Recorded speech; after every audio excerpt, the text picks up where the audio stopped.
여러분 안녕하십니까? 시사쇼 정치다 김보건입니다.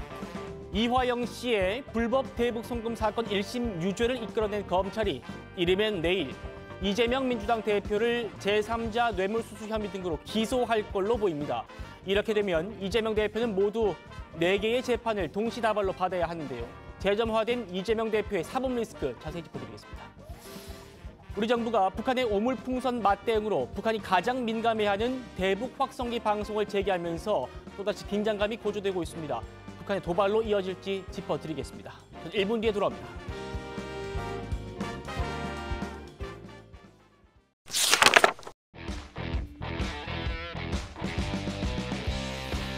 네, 검찰이 이르면 내일, 늦어도 이번 주 안에는 이재명 대표를 제3자 뇌물 혐의 등으로 추가 기소할 걸로 전해졌습니다. 지난주 금요일 이재명 대표 밑에서 대북 사업을 벌였던 이화영 씨가 북대북 송금 혐의로 유죄를 선고받은 여파이죠. 영상 보시고 쟁점들 하나하나 따져드리겠습니다. 이재명 도지사의 오른팔이다 라고 볼 수 있겠습니다. 이화영 평화부지사님 나오셨습니다. 네, 이화영입니다. 법인카드 받아가지고 이용했다는 혐의 인정하십니까?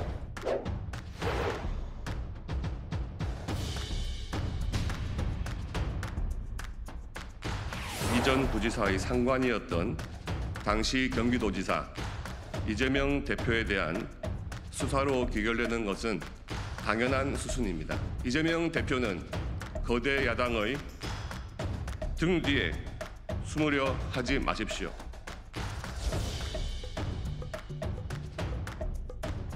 대북 송금 보고 받은 적 없다는 입장 그대로세요? 검찰이 이번 주에 기소한다던데 어떻게 보고 계세요? 1심 선고 관련해서 입장을 좀 미루시는 이유가 좀 따로 있으신가요? 네. 상의 없이 진행됐다는 입장이십니다. 검찰의 추가 기소 가능성에 대해서 어떻게 생각하십니까? 검찰은 지난 금요일 1심 선고 이후에 이재명 대표에 대한 공소장 작성에 돌입을 한 걸로 지금 파악됐습니다. 불법 대북 송금 사건과 관련해서 이재명 대표는 어떤 혐의들을 받고 있는가? 보시는 것처럼 이렇게 3가지입니다. 처음에는 쌍방울로부터 청탁을 받아서 그 대가로 북한한테 송금을 한 것이 인정됐기 때문에 우선 제3자 뇌물죄입니다. 쌍방울이 대납했다는 거죠. 그리고 800만 달러, 이 쌍방울이 대납한 금액이 총 800만 달러인데 이게 북한으로 갔기 때문에 외국환 거래법 위반이라는 겁니다. 또 추가로 남북교류협력법 위반죄를 적용할 지금 방침입니다.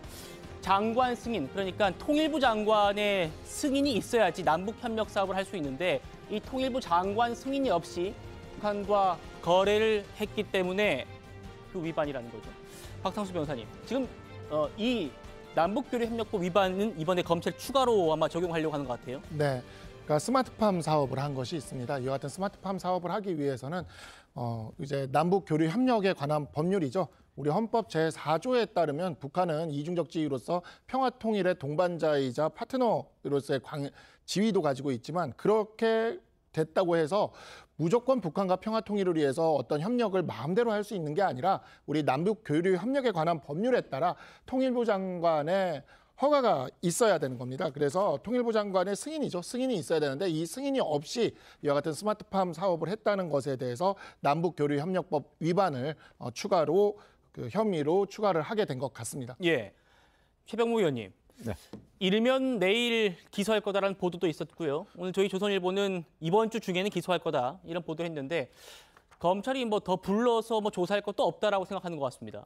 아니 이미 검찰이 작년 9월에 조사를 했죠. 예. 하고서 그 조사를 바탕으로 해서 9월에 이재명 대표에 대한 구속영장을 청구했는데 그 구속영장 청구했을 때 여러 가지 혐의 중에 하나가 바로 대북송금이었어요. 예. 물론 그 구속영장이 기각되기는 했지만 어찌됐든 간에 그때 이후로 이제 상황 변화가 별로 없어요.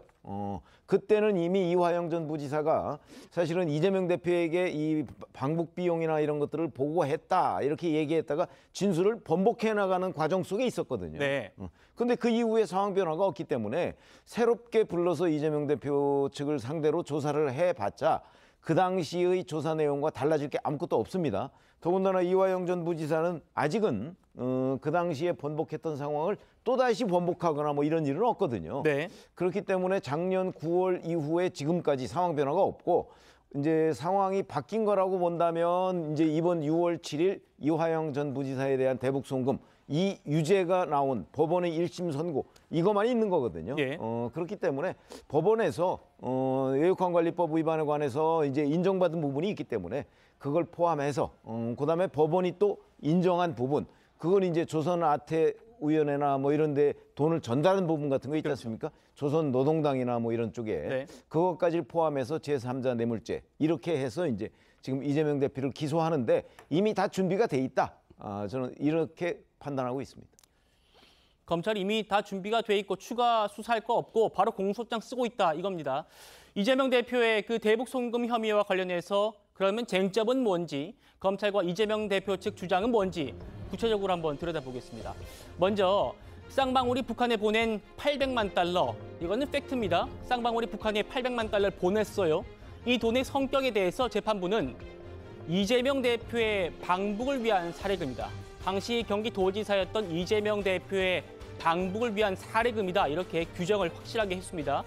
앞서 검찰 영장에는 이재명 대표의 방북을 위한 뇌물이다. 제3자 뇌물이다. 이렇게 지금 의율을 해놓은 상태고요. 하지만 이재명 대표 측은 이거는 쌍방울의 별도의 대북 사업일 뿐이다. 라고 선을 긋고 있습니다. 다음 주지요. 자, 그리고 대북 사업을 이재명 대표에게 보고했느냐 여부 이게 제일 쟁점이 될 텐데요. 1심 재판부는 이번에 이거는 판단하지 않았습니다. 그러니까 이번 재판은 이화영의 재판이지 이재명의 재판이 아니기 때문에 검찰이 기소한 이화영에 대해서만 판단하고 이재명에게 보고했는지는 판단하지 않겠다라고 했습니다. 하지만 검찰 영장에는 이재명 대표의 관여, 그러니까 이화영 씨가 이재명 대표에게 대북 사업에 대한 보고를 했다는 걸 총 17차례라고 17번이라고 구체적으로 숫자를 적시해서 영장에 기재했습니다. 여기에 대해서 이재명 대표 측은 나는 이화영으로부터 보고받은 적이 없다라는 입장이고요.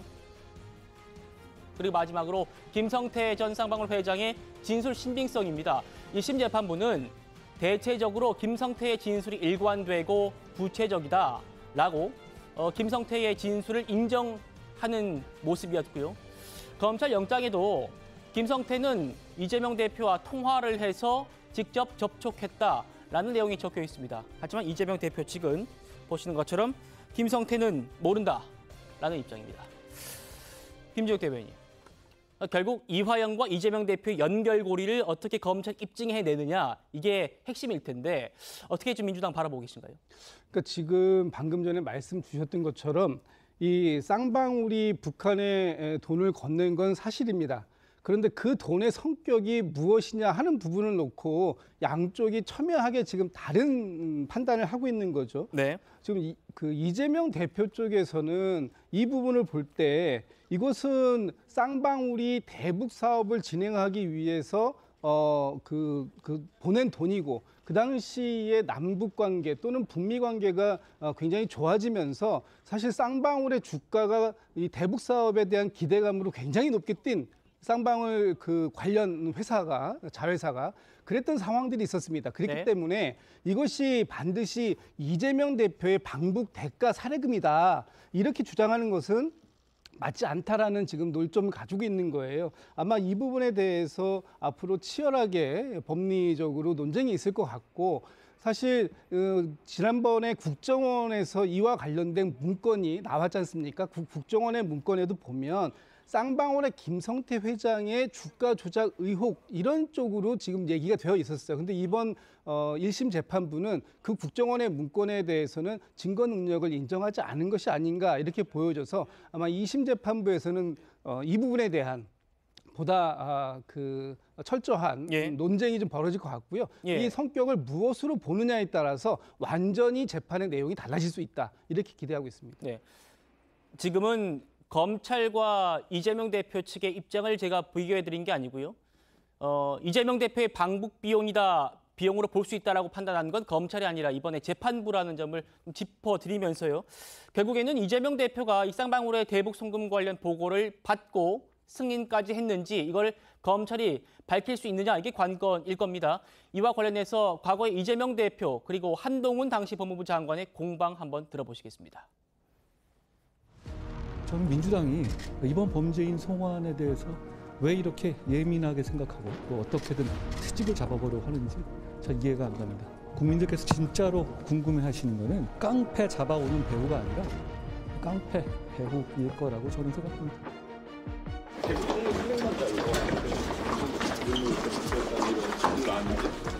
그래요.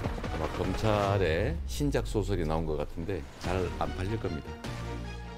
대표님 방북자금 관련해서 이화영 지사에게 보고받으신 적 없으십니까?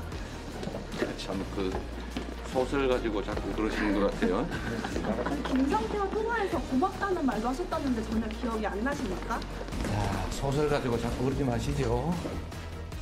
경기도 평화부지사 이화영 등과 공모하여 자신의 정치적 입지 확보를 위해서 조폭 출신의 사업가와 결탁하여 거액의 외화를 유엔 대북제재까지 위반해가며 불법적으로 북한에 제공하여 국제안보까지 위협한 북한에 방문해서 사진 한 장 찍어보겠다고 생면부지 얼굴도 모르는 조폭 불법 사채업자 출신의 부패 기업가한테 100억이나 되는 벌금을 북한에 대신 내주라고 하는 그런 중대 범죄를 저지를 만큼 제가 어리석지 않습니다. 그렇게 북한이 좋으면 좋아서 북한 가기 위해서 쌍방울 조폭 출신 쌍방울 통해서 돈 갖다 줬습니까? 제 말이 틀렸으면 틀렸다고 대답하고 있죠. 쌍방울 통해서 자기 북한 가는 거 비용 대신 내게 했습니까? 안 했습니까? 자, 검찰은 이화영 씨가 이재명 대표한테 최소 17번이라고 구체적인 숫자를 기록했습니다. 대북 사업 경과를 17번 보고했다라고 보고 있는데요.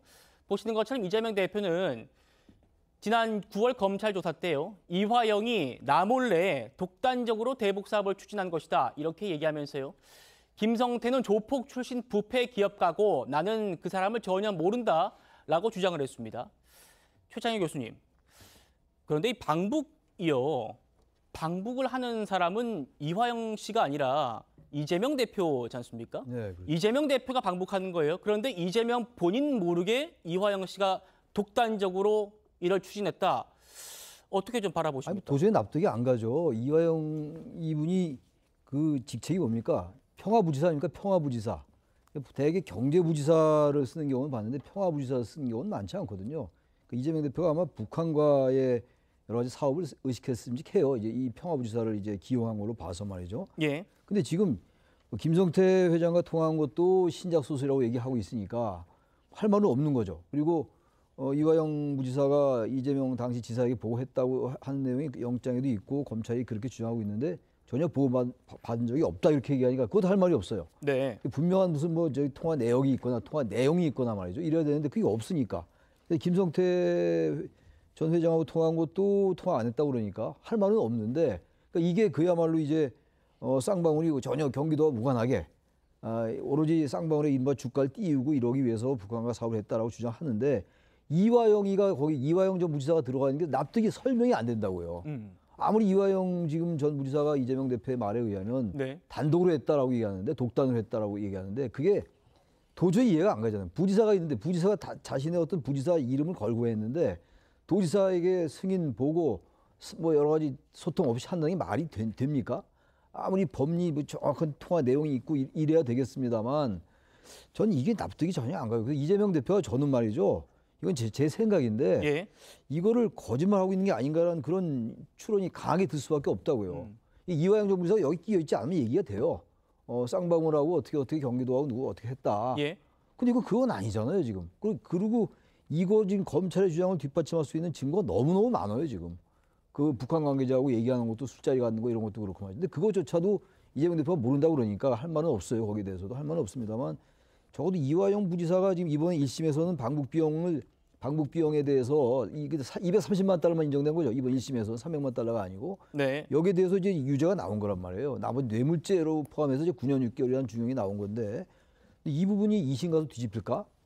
전 뒤집히기 어려울 것 같아요. 지금 2심 결과가 어떻게 될지 모르겠는데 관점이 그야말로 쌍방울이 오로지 대북 사업을 북한하고만 했다라고 한다면 뒤집힐 수 있어요. 예. 이재명 대표가 좀 무관할 수 있는데 제가 볼 때는 그럴 가능성이 상당히 적다. 2심 가서. 그렇게 보입니다. 최 교수님께서는 검찰의 주장을 입증할 증거들이 매우 많다라고 하셨는데 앞서 김진석 대변인은 국정원 문건을 판사가 인정하지 않은 것 같다 증거로 이렇게 좀 대치되는 그런 말씀을 주고 계십니다. 김 대변인께 제가 한 번 더 질문 드려볼게요.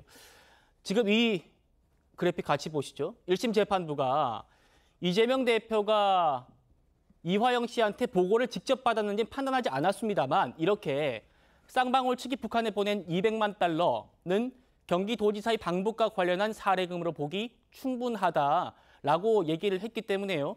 이걸 두고 저희 금요일로 많은 패널분들께서도 사실상 이재명 대표의 관여를 인정한 거 아니냐라는 분들이 많았어요. 어떻게 좀 바라보고 계십니까? 1심 재판부에서는 뭐 그 어떤 그 재판 과정에서 나온 여러 가지 상황들을 가지고 저렇게 판단했을 수 있다라고 보여집니다. 그러나 이재명 대표가 지금 그 말씀 나온 것처럼 이 방북 계획이 정확하게 있었는 건지 그 계획에 따라서 대금이 지급된 건지 아니면 제가 좀 전에도 말씀드렸습니다만 이게 쌍방울의 자체적인 대북 사업에 관련된 부분인지 이 부분에 대해서는 여전히 다툼의 여지가 있다라고 보여지는 것이고요. 예. 작년 9월 달에 이재명 대표에 대한 체포 동의안 있었지 않습니까? 그리고 그것이 이제 체포 가결되면서 체포 적부심으로 갔었을 때 그때 당시 법원에서 판단한 건 뭐였냐면 대북 송금 혐의에 있어서는 다툼의 여지가 있다 이렇게 법원에서 그때도 판단을 했었어요. 그때 영장 심사 때죠? 예, 맞습니다. 영장 심사 때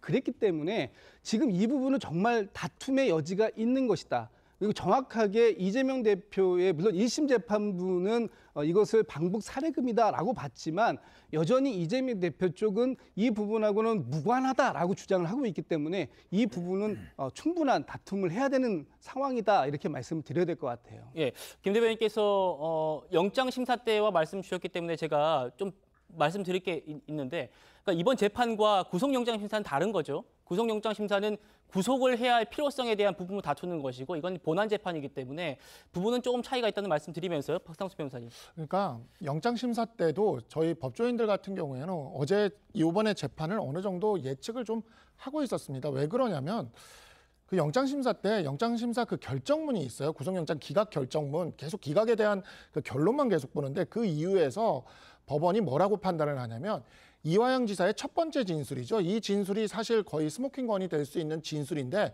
이 진술의 임의성을 법원에서 인정을 합니다. 법원에서 이 진술의 임의성을 인정을 하면서 그다음에 이제 뭘로 가게 되느냐. 예. 이와 같은 진술의 임의성은 인정이 되는데 이재명 지사의 주변 인물들에 의해서 예. 이화영 부지사의 그 다음 진술들이 오염됐을 그러할 가능성이 존재는 한다라는 것까지도 인정을 해요.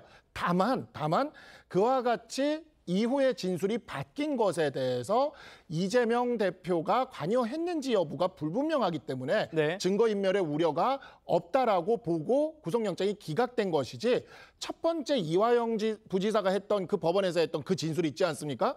그 진술의 임의성을 인정을 했거든요. 그러니까 이미 법원은 영장심사 때부터 이화영 부지사의 첫 번째 진술의 임의성을 인정을 했고 그러한 것들이 이번 1심 판결에 또 어느 정도 반영이 돼서 이와 같은 사례금 명목이라는 것까지 확정이 된 겁니다. 계속 국정원 문건이 증거 능력이 인정되지 않았다. 계속 이런 이야기를 박지원 의원부터 시작해서 계속 민주당 쪽에서 이야기를 하고 있는데 네. 국정원 문건은요. 증거로 분명히 채택이 됐고요. 증거 능력도 인정이 됐습니다. 다만 그 증거 능력이 인정된 증거의 증명력을 우리가 이제 그거를 좀 구분해서 봐야 돼요. 법적 용어를. 예. 증거 능력이 인정이 안 됐다는 건 증거로 채택도 안 됐다는 소리고요.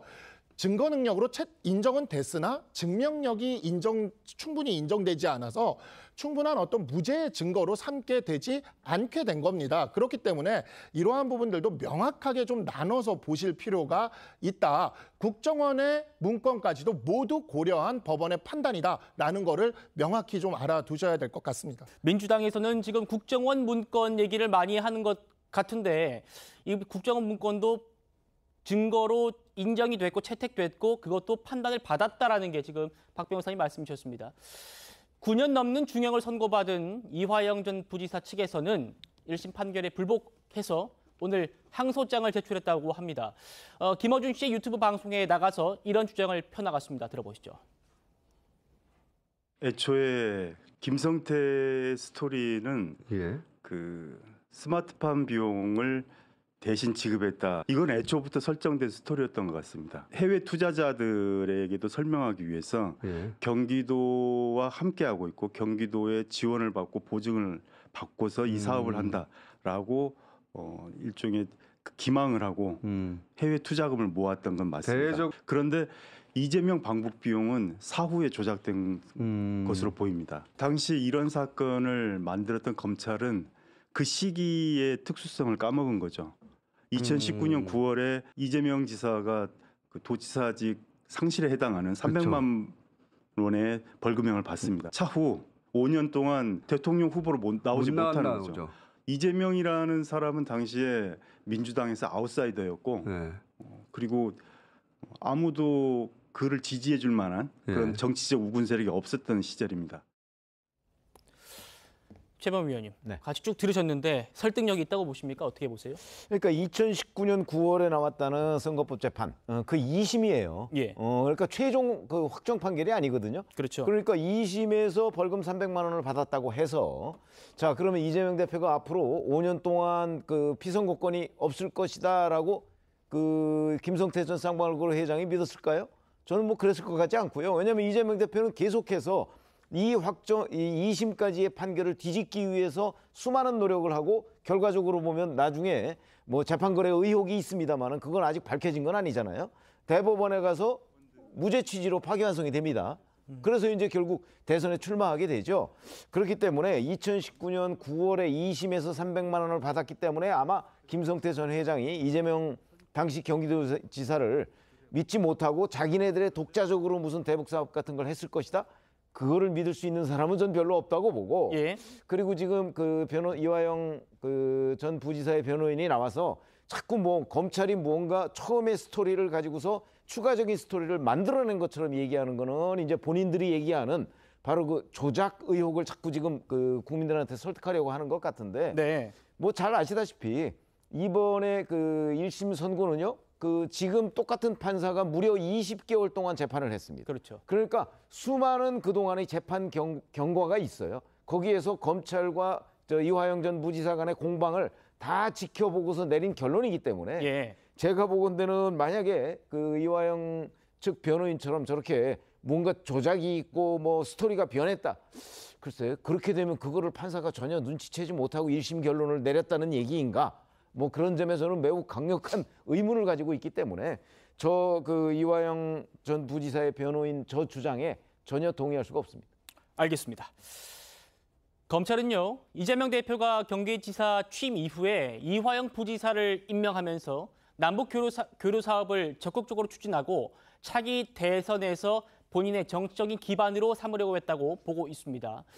이화영 전 부지사의 당시 목소리도 한번 들어보시겠습니다. 북측 고위 관계자와 남북 교류 협력 사업에 대하여 구체적이고 세부적인 논의를 진행하고 왔습니다. 제재 국면이 해제되면 경기도는 굉장히 그 남북 교류 협력에서 많은 혜택을 받을 수 있다고 저는 확신을 합니다. 우리가 북에다가 공개가 있다고 생각을 해보세요. 최고죠. 남북이 같이 할 수 있는 프로그램도 몇 개 준비하고 있습니다. 경기도민 여러분, 올해는 남북 관계가 많이 좋아질 것 같습니다. 자, 이제 중형을 선고받은 이화영 전 부지사가 앞으로 항고심에서 어떤 진술을 펴갈지도 주목이 됩니다. 법조계 관계자가 이렇게 얘기를 했습니다. 유죄 판결 이후에 이화영이 대북 사업을 혼자 처리한 것이라고 주장을 할지 최초 진술한 대로 이재명 대표에게 보고를 거쳤다고 진술할지 고민에 빠질 것이다. 최 교수님, 그러니까 지금 1심 재판부는 이 돈의 성격을 방북 비용이라고 규정했는데 이재명 대표와 이화영의 관계에 대해서는 판단하지 않겠다라고 했단 말입니다. 항소심에서는 분명히 여기에 대해서도 얘기가 오갈 거예요. 이화영 씨가 어떻게 진술할 건가 이게 쟁점인데 어떻게 바라보십니까? 글쎄, 그 이화영 그 피고인이 어떻게 얘기할지 알 수는 없죠. 뭐 단정할 수는 전혀 없는 거긴 한데 어제 같은 사람 입에서 다른 얘기가 나온 거잖아요. 이재명 지사에게 그때 보고했다. 네. 이건 그렇지 않다라고 얘기한 거기 때문에 분명히 이제 뭐 이화영 부지사가 얘기 그 양쪽을 다 할 때 자기 정신 가지고 정확한 제 정신 가지고 얘기를 한 거란 말이에요. 근데 어쨌든 여러 가지 계산에 의해서 말을 바꾼 거라고 볼 가능성이 높잖아요, 지금. 근데 그렇지 뭐 근데 앞에 말이 거짓말일 수도 있는 것이고 그야 우리가 예단할 수 없지만 예. 아마 이화영 전 부지사가 1심에서 이렇게 판단이 내려지고 만약에 끝까지 자기는 이재명 대표에게 보고하지 않았다, 이재명 대표와는 관계가 없다라고 하게 되면 모든 혐의나 모든 유죄를 다 뒤집어 쓰게 되는 거 아니겠어요? 그렇게 된다면 이화영 부지사가 물론 이제 몇 년을 더 버텨서 3년을 버티고 해가지고 이재명 대표가 대통령이 되면 자기가 다 이제 무죄가 되고 풀려나고 그 이후에 그야말로 비단길을 간다 이런 판단을 할 수도 있겠죠. 근데 그런 생각보다는 당장 9년이 나왔는데 9년 6개월이 나오고 네. 벌금이 2억 5천이 나오고 2심에서도 어떻게 될지 모르는 상황이란 말이죠. 그렇게 된다면 저는 이화영 전 부지사가 전 진실을 말할 가능성이 있다고 봐요. 그게 도대체 자기가 뭐가 유리하겠습니까? 어느 게 진실인지 우리가 예단할 수 없어요. 물론 법률적으로. 단지 추론할 수 있죠. 이재명 대표에게 보고했을 가능성이 높다라고 추론할 수 있습니다만 본인이 말을 다르게 하고 있는 거니까 제가 볼 땐 이화영 전 부지사가 말을 또다시 바꿔서 처음의 진술대로 할 가능성이 충분히 있다고 저는 봅니다. 예. 1심 재판부는 이화영, 이재명의 그 보고 관계에 대해서 판단하지 않았는데 항소심은 어떻게 판단한다는 거냐? 왜냐하면 그 사이에 이재명 대표가 기소될 거기 때문입니다. 이재명 대표가 기소되면 아마도 이화영 씨 재판과 병합되거나 그럴 가능성이 있는데 박상수 변호사님은 이화영 씨의 진술 어떻게 좀 변할 거라고 보십니까? 아니면 그대로 고소할 거라고 보십니까? 그대로 고소하게 되면 이화영 지사가 다 덮었어야 되겠죠. 네, 정결을 자기가 정결 처리했다라고 이야기를 하는 거니까.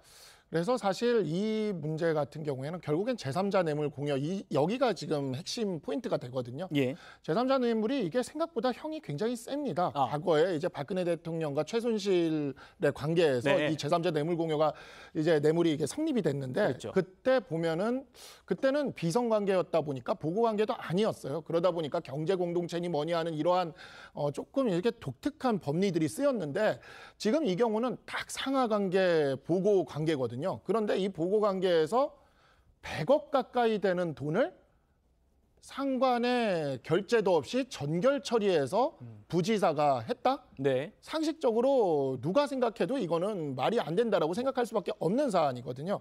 그래서 저는 지금 보면 결국 민주당은 끊임없이 이화영 부지사 쪽에 그 메시지를 주고 있다고 생각을 해요. 메시지를 주고 있다. 예. 이재명이 대통령이 될 것이다 라는 메시지를 주고 있는 거죠. 사실 이 부분에 있어서 이화영 부지사는 이재명이 대통령이 될 것인가 아닐 것인가에 대한 일종의 그 고민밖에 이제는 안 남았다고 생각을 합니다. 그리고 상식적으로 생각하면 부지사 도지사 관계 결재 관계에서 결재 없이 100억 원 이상의 돈이 나갔다? 글쎄요. 진짜 그걸 얼마나 믿을 수 있는 사람들이 많을지 모르겠습니다. 물론 100억이라는 돈이 경기도에서 나간 건 아니고 그렇죠. 네, 네. 쌍방울에서 간 거이긴 그렇죠. 합니다만. 네. 네, 최 의원. 아니 근데 그 전에 2018년 10월에 이제 이화영 전 부지사가 북한을 방문하고 난 이후에 사실은 스마트팜 사업비나 뭐 이런 부분을 이제 북한에 제공하기 위해서 경기도의회에서 논의를 해요. 예. 남북협력기금을 어떻게 쓸 것인지. 근데 거기서 제지를 당하거든요. 그렇죠. 이게 그래서 사실은 쌍방울의 대납을 요구하게 된 계기예요. 만약에 경기도에서 도의회에서 이 협력기금을 그냥 쓰도록 했다면 네. 아마 경기도에서 남북협력기금을 했고 경기도청에 있는 남북협력기금을 사용했을 거예요. 그렇게 되면 그거는 뭐 이재명 당시 경기도지사가 결재를 했겠죠. 당연히 그 사용을. 근데 이제 이거는 지금 그 도의회에서 제동이 걸렸기 때문에 아마 그 상황까지를 도지사가 모르고 있지 않았을 거예요. 더군다나 이화영 전 부지사는 2018년 10월에 북한을 방문하고 나서 기자회견을 했어요. 네. 부지사가 기자회견을 한 거를 도지사가 전혀 몰랐다고 지금 얘기하는 그런 상황이잖아요. 그거는 얘기가 안 되는 것이고 그다음에 무엇보다도 이걸 독단적으로 부지사가 추진할 수가 없는 거죠. 그 이유는 뭐 17번이라는 것이 그 최소한입니다. 최소. 그게 경기도의 공문이나 아니면 경기도의 뭐 평화협력국장이나 아니면 기타 여러 사람들의 증언, 진술에 의해서 입증된 것만 17번이라는 거예요. 그렇기 때문에 저는 뭐 이재명 대표가 아무리 부인을 해도 이게 뭐 무슨 이화영 전 부지사가 한번 번복한 진술 뭐 이거밖에 없다. 그게 아니거든요. 수많은 그 진술과 정황 증거가 있기 때문에 충분히 저는 인정될 수 있을 것이다 이렇게 봅니다. 그렇죠. 이재명 대표 측에서는 경기도에 남북협력기금이 쌓여 있는데 이거를 이재명 대표가 방북하려고 했다면 이걸 쓰지 왜 쌍방울에 그런 우회적인 방법 썼겠냐라는 얘기를 했는데 그게 지금 안 됐다고 지금 설명을 그게 도의회에서 하시는 제동이 겁니다. 걸렸거든요. 예. 그래서 지금 쌍방울에 돈을 쓸 수밖에 없었던 그런 배경 설명을 지금 최 의원님께서 주셨어요. 자, 이재명 대표는 지금 어떤 생각을 할까요? 저도 궁금한데 이화영 씨가 중형을 선고받던 지난 금요일에 그리고 오늘도 모두 재판을 받았습니다. 함께 보시고 얘기 좀 나눠보겠습니다. 네, 이화영 전 부지사에 대해서 9년 6개월 실형 선고됐는데 어떻게 생각하십니까? 방북 비용이라는 점이 인정됐는데 여전히 대표님과 상의 없이 진행됐다는 입장이십니까? 검찰 추가 수사 이어가겠다는 입장 냈습니다. 어떻게 생각하십니까? 이화영 전 부지사 대북 송금 혐의 인정됐는데 여전히 대표님과 상의 없이 진행됐다는 입장이십니까? 검찰의 추가 기소 가능성에 대해서 어떻게 생각하십니까? 향후 특검법 어떻게 추진하실 예정이십니까? 자, 보신 것처럼 이재명 대표 이번 사건과 관련해서는 아무 말씀도 안 하고 있습니다. 그런데요, 흥미로운 스케치 기사가 있었습니다. 지난주 금요일에 재판 도중에 이런 모습이 포착된 건데요. 이화영 씨가 수원지법에서 징역 9년 6개월의 아주 중형을 선고받는 그 순간 공교롭게도 이재명 대표가 이 서울중앙지법에서 재판받고 있었는데 그때 휴정이 딱 됐었답니다. 그때요. 이화영 중형 땅땅땅 할 때 이재명 대표가 휴정 기간에 핸드폰을 싹 꺼내서 보더니 안경을 벗고 싹 이렇게 봤답니다. 꽤 오랜 기간 동안 휴대폰 검색을 하더니 이후에 재판이 재개되니까 5분 정도 눈을 질끈 감고 재판 이어갔다라는 기사였습니다. 김진욱 대변인님. 이재명 대표 법률가시잖아요. 본인이 이제 이화영 씨의 1심 선고가 어떤 의미인지를 잘 아실 거예요. 그걸 이제 재판 결과를 이렇게 검색하지 않았을까라는 추정을 해보는 건데 이재명 대표 생각 어떨까요, 지금? 글쎄요, 뭐 당시에 이재명 대표가 이화영 부지사의 이 선고 관련된 기사를 검색했는지 여부는 뭐 제가 확인하지 못해서 저 지금 말씀하신 장면이 과연 그때 이화영 부지사에 대한 이 그 결과를 놓고 본인에게 어떤 영향이 올 건지를 고민했다 이렇게 좀 확인할 수 있는 방법은 아직은 없는 것 같고요. 지금 이재명 대표 입장에서 봤을 때는 좀 만감이 좀 교차할 부분이 있어 보여요. 왜냐하면 다 지금 이재명 대표의 입장에서는 당시 이화영 부지사가 경기도의 평화부지사로서 어떤 대북관계 전체를 총괄적으로 지휘했던 그런 모습, 그런 기회를 만들어줬는데 그것에 대해서 본인 당시 지사였던 이재명 대표에게 많은 부분들을 지금 이제 그 이재명 대표 측의 입장에서 보면 그렇다는 겁니다. 보고하지 않고 단독적으로 진행했던 부분들 그런 것들이 지금 결과적으로 보면 어떤 법의 심판대 위에 서 있는 이런 부분들에 있어서는 좀 그 당시에 그 도정을 책임졌던 입장에서 좀 뭔가 좀 생각을 좀 많이 하게 되는 그런 상황이 아닐까라는 생각이 드는데 이 부분에 있어서 이제 법리적인 부분과 당시 도정을 책임졌던 이 그 사람으로서의 어떤 자세 여기에서의 차이는 분명히 저는 있다고 봅니다. 도정을 책임졌던 자리의 입장에서 볼 때 당연히 어떤 도의적 책임 이런 부분들도 있을 수 있다라고 보여지지만 이것이 법의 그 재단에서 놓고 보면 이건 구분할 필요가 있는 거 아니겠습니까? 그 부분을 어떻게 가지고 갈지는 잘 모르겠습니다만 그 부분에 있어서는 인간적 고뇌가 좀 없지 않을 것 같다라는 생각이 듭니다. 최 교수님, 도의적인 책임의 그런 표정이 쓸 수 있다라는 추정입니다. 우리 김진욱 대변인께서 진짜 그렇게 생각하고 말씀하시는지 잘 모르겠는데 생각하시니까 말씀하시겠지만 지금 우리 김 대변인 말씀은 이게 지금 보고가 안 됐다라는 걸 전제하신 말씀이에요. 그 말씀을 제가 지적하는 거예요. 제가 그거 지적하면 딴 게 틀렸단 말씀드린 게 아니라 지금 완전히 도의적으로 문제가 있으나 그게 별개 문제다라고 주장하시는데 그게 아니라 지금 우리가 논란하고 있는 거는 이재명 대표가 알았을 것이다 몰랐을 것이다를 얘기하는 거거든요. 그건 좀 다르다는 말씀드리고 뭐 중요한 건 아니고 스마트팜 비용 500만 달러 이게 지금 이화영 부지사가 단독으로 했단 말이에요. 이화영 입장에서 생각할 때 이게 나중에 성공이 돼가지고 알려지면은 자기가 문책 받는다는 생각 안 했겠어요? 아니 도저히 이해가 안 가는 거예요. 이거는 도대체 500만 원, 5천만 원도 아니고 500만 달러에다 300만 달러, 800만 달러인데 이 돈을 이화영 전 부지사가 전결로 해가지고 혼자 다 했다. 왜? 평화부지사니까.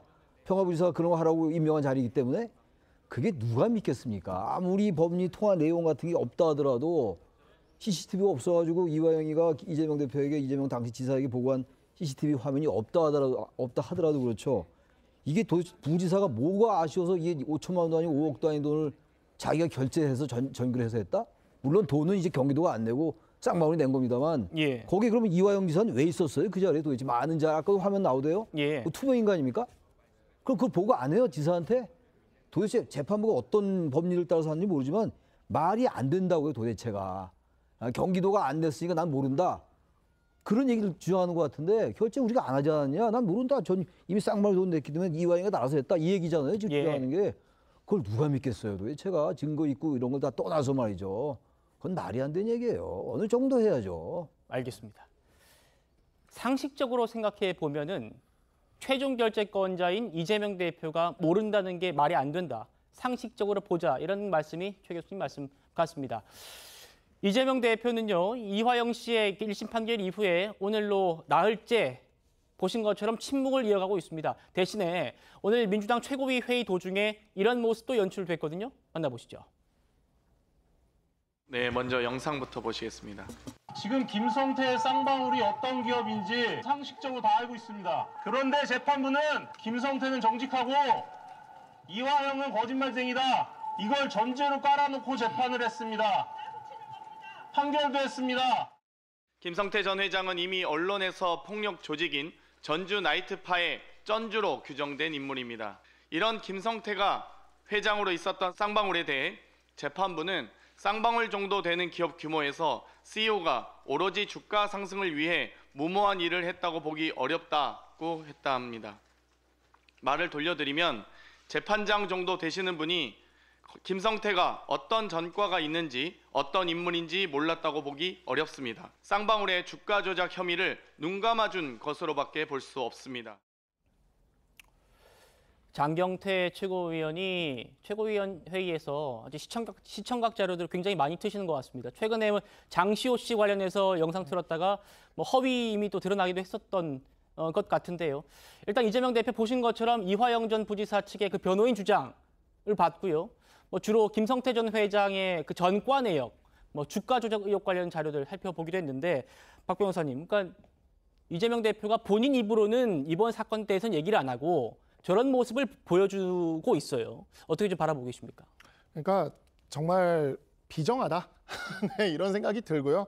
정말 이제 그 이화영 부지사랑 김성태와 함께 이렇게 어울려 있는 그런 사진들, 영상들 이미 국민들이 다 보고 있어요.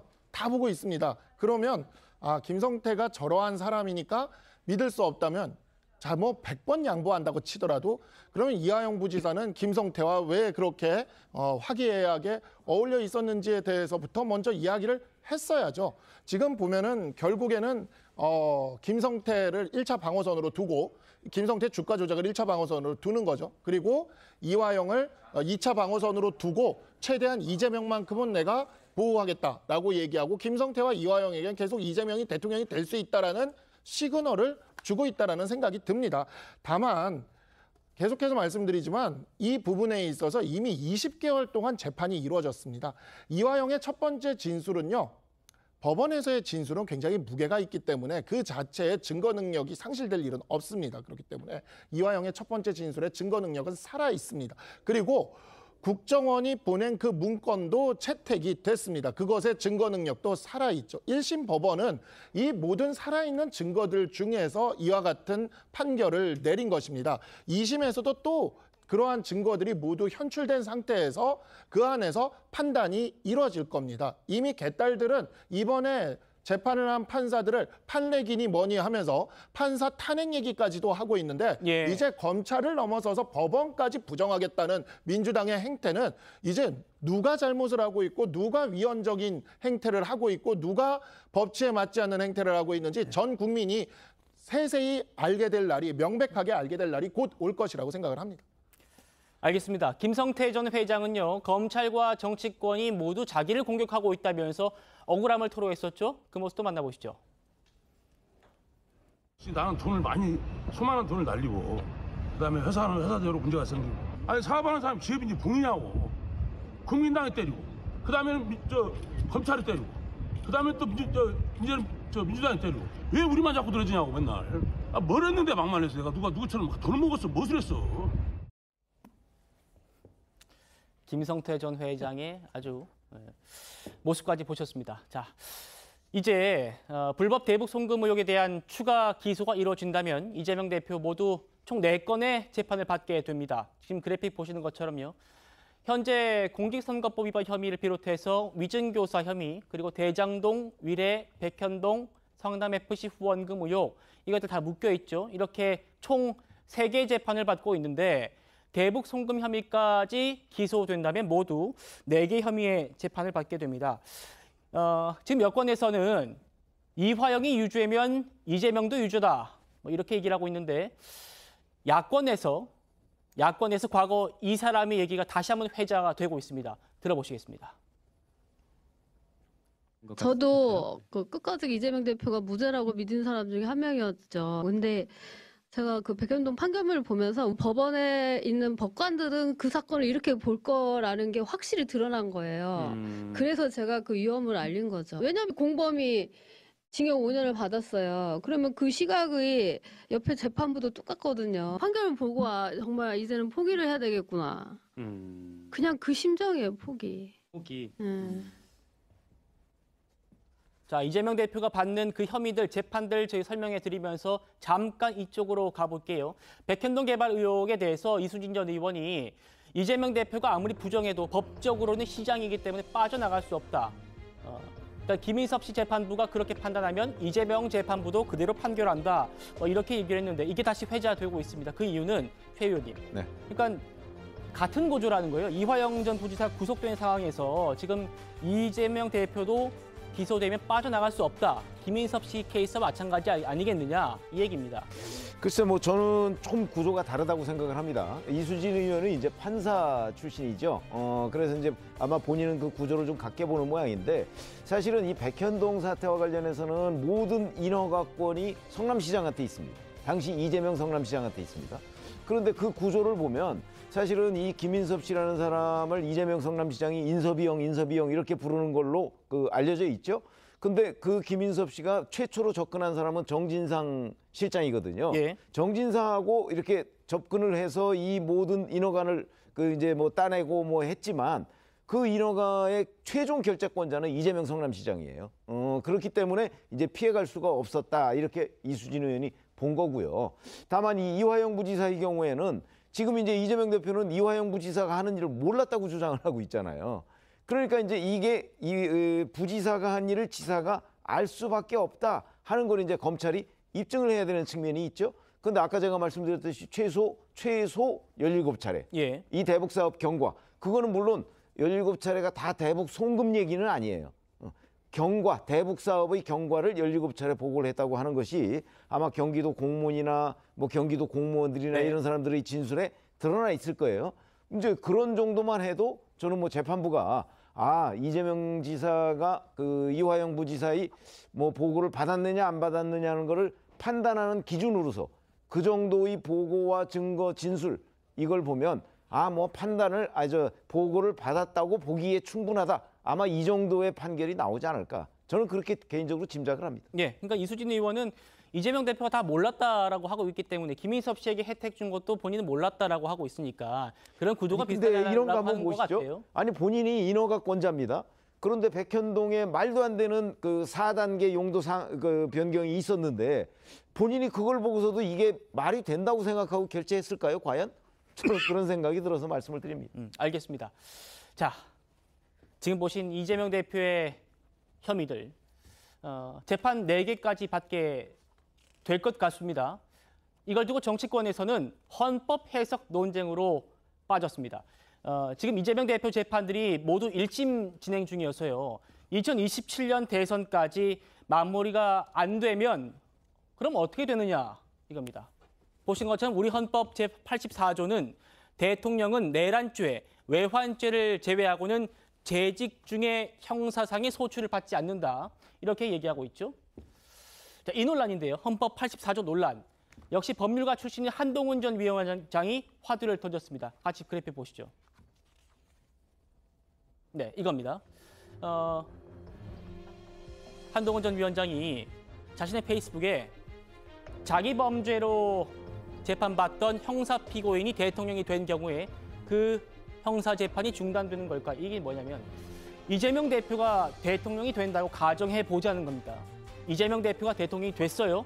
그러면 지금 앞서 설명드린 그 4개 재판, 대통령 되기 전에 시작된 재판이잖아요. 이 재판들 중단되냐? 아니면 정지돼서 그대로 쭉 가냐? 아니면 만약에 그러니까 임기 중에 이재명 대표가 대법원에서 유죄가 확정되면은 대통령직 잃게 되느냐? 지금 이 논란이거든요. 박상수 변호사님. 네. 헌법학자들 사이에서도 좀 논란이 많다면서요. 그러니까 이제 소추라는 단어의 문헌적인 의미만 놓고 보면 한동훈 위원장의 해석이 그냥 맞습니다. 왜냐하면 소추는 기소되는 거를 이야기를 하는 거거든요. 그렇기 때문에 이미 기소가 돼서 재판이 이루어진 거에 대해서는 이 불소추가 적용되지 않는 걸로 봐야 되는 것이 맞는데 이제 헌법학자들에 따라서 놓고 본다면은 대통령의 직무 안정성이나 이런 거를 보장하기 위해서 이 형사 불소추 특권이라는 것은 형사 재판에까지도 다 확장해서 해석을 해서 봐야 된다라는 이러한 입장도 있는 것으로 알고 있습니다. 그래서 이게 법률가들 사이에서 그냥 약간 이런 경우가 없었어요. 형사 피고인이 대통령의 유력한 후보가 되는 경우가 우리나라 역사에 없었기 때문에 사실 이 굉장히 비현실적이고 뭔가 약간 술자리 같은 데서 이런 경우가 있지 않을까라고 이렇게 생각하면서 이렇게 좀 개념적으로 논쟁하던 그러한 사안인데 이게 현실화된 거죠. 지금 현실화된 상황이고 이렇게 현실화됐을 상황에서 과연 이 헌법 84조를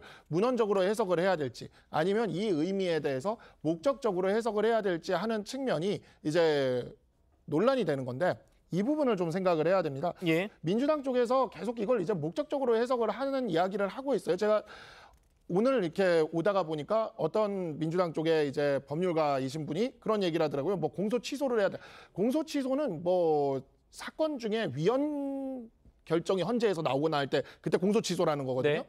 그런 걸 해야 된다라는 주장까지 하시던데 기소 중지도 아니고 공소 취소는 조금 당황스럽긴 한데 그렇게까지 대통령의 직무의 안정성이 중요하다고 하는 분들이 입만 열면 현직 대통령에 대한 탄핵을 얘기하는 게 저는 지금 앞뒤가 하나도 안 맞다는 생각이 듭니다. 현직 대통령의 탄핵을 얼마든지 뭐 거침없이 할 수 있다라고 얘기하는 분들이 고작 형사재판에 있어서 그 형사재판이 계속되냐 안 되냐를 가지고 대통령 직무의 안정성이 위협을 받는다? 탄핵만큼 위협을 받을 게 없죠, 사실. 그래서 이러한 부분들에 있어서 정말 앞뒤가 안 맞는 주장을 하고 있다라고 말씀을 드릴 수가 있고 현직 대통령의 탄핵까지도 가능하다고 주장한다면 이 부분에 있어서도 문헌적으로 보면서 재판을 받아서 유죄가 나오면 금고 이상의 형이 나오면 대통령직을 상실할 수도 있다. 선거법상 그렇게 돼 있거든요. 금고 이상의 형이 나오면은 그 선출직 공무원들은 그 직을 상실하도록 돼 있어요. 그래서 예. 그러할 수 있다라는 거를 민주당은 그게 일관된 주장입니다. 최소한의 일관성은 갖춰야죠. 저는 그렇게 보고 있습니다. 알겠습니다. 일단 탄핵 제도는 헌법에 명시가 돼 있기 때문에 그것과 이제 소추 물론 그렇긴 하지만 이 부분도 헌법의 문헌적으로는 소추라는 단어로 딱 명시가 돼 있어요. 소추라는 단어. 그렇죠. 그걸 이제 목적적으로 확장해서 해석하려는 거죠. 근데 그러려고 하면서 이렇게 그 대통령 직무 안정성을 가져온다라는 건 좀 말이 안 된다는 거죠. 변호사시니까 제가 하나만 여쭤볼게요. 그러니까 제가 사전 찾아보니까 그러니까 결국 지금 소추에 재판이 포함되냐 안 되냐 이 논란 이 핵심이잖아요. 네네. 근데 소추라는 걸 보면 기소나 체포, 구속을 얘기하는 거고 그러니까 수사가 재판이라는 시작되는 거는 거죠. 예. 맞아요. 예. 그렇게 그러니까 돼 있더라고요. 수사가 시작돼서 기소, 뭐 구속 이런 것들이 수사가 시작돼서 그때부터 시작돼서 그때부터 재판까지 가게 되는 이게 안 된다는 거지. 대통령이 되기 전에 기소, 이런 구속 이런 것들이 이루어져서 계속적으로 이루어진 재판에 대해서는 문헌적으로 보면은 명확하게 그 범위에 포함되지 않는 겁니다. 알겠습니다. 헌법에 그냥 명확하게 문헌적으로 들어가 있는 거죠. 예, 이 말씀도 지금 해석의 여지가 분분한 겁니다. 김지욱 대변인 보면요, 국회의원은 임기 중에 금고 이상 형이 확정되면 직을 잃게 되잖아요. 대통령은 그러면 어떻게 되는 건가? 이게 좀 논란의 핵도 쟁점 중에 하나입니다. 어떻게 바라보고 계십니까? 지금 그 좀 전에 헌법 84조를 말씀 주셨어요. 그러니까 우리나라의 최고 규범, 그 법률적 규범의 최고가 헌법 아닙니까?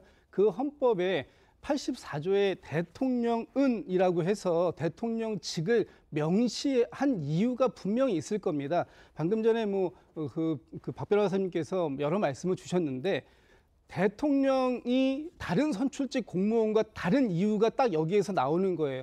다른 선출직 공무원하고 똑같다면 이 헌법에 대통령은이라는 84조를 넣을 이유가 전혀 없었다라고 말씀드리고요. 예. 대통령의 직이라는 것은 그만큼 중요하고 임기가 보장되어야 되고 대통령직의 안정성을 유지해야 된다라는 헌법적 가치를 이 84조에서 살려놓은 것이다. 그렇기 때문에 만약에 물론 그 역대에 이런 경우가 없었고 앞으로도 이런 경우가 있을지 모르겠다는 가정하에서 지금 말씀을 나누고 있는 거 아닙니까? 이런 가정하에서 일이 현실로 발생된다면 어떻게 할 것인가 하는 부분에 있어서 저는 당연히 그 재직 중에 있었던 일에 대해서야 소출을 할 수 없다고 할지 모르겠지만 그 전에서 해왔던 것도 일정한 기간 동안 그러니까 대통령직을 유지하는 기간 동안은 정지시키는 것이 맞겠다. 정지일지 중지일지는 법률적인 용어를 제가 잘 모르겠습니다만 그 기간 동안은 중지시키고 대통령직을 수행할 수 있게 하는 것이 맞는 판단 아닌가. 그게 헌법적 가치를 84조에서 정해놓은 것이 아닌가. 이렇게 해석하는 것이 맞다고 보여집니다. 알겠습니다. 김진욱 대변인 말씀처럼 국회의원들도 특권 많잖아요. 불체포 특권은 있지만 불소추 특권은 우리 헌법이 대통령에게만 부여하고 있는 그런 권한입니다. 그만큼 300명이 있는 국회의원보다 1명이 있는 대통령이 소추됐을 때 국가 안정성에 얼마나 큰 영향이 미칠지를 감안한 그런 헌법 제정권자의 뜻이 아니었을까 생각합니다만 최병무 위원님. 네. 그런데 우리 헌법 제정권자들이 피고인이 국회의원이 되는 경우는 있을 수 있겠다라고 생각한 모양인데 피고인이 대통령이 되는 경우는 상상을 못한 것 아닌가, 생각 못한 거 아닌가 이런 생각도 듭니다. 아니 근데 이걸 이제 대통령의 불소추 특권이라고 하거든요. 소추되지 않는 특권이다 이렇게 얘기를 합니다. 그렇다면 이게 이제 불소추 특권이라는 거에 이제 재판은 포함되지 않는다 이렇게 된다면 그것까지도 저는 상정하고 있었다고 볼 수가 있는 거죠. 왜 그러냐면 재직 중이라는 표현이 있습니다. 그렇죠. 그러니까 대통령의 재직 중에 대통령 자리에 그러니까 당선에 대해서 취임하고 나서 물러날 때까지 그게 재직 중 아닙니까? 그렇죠.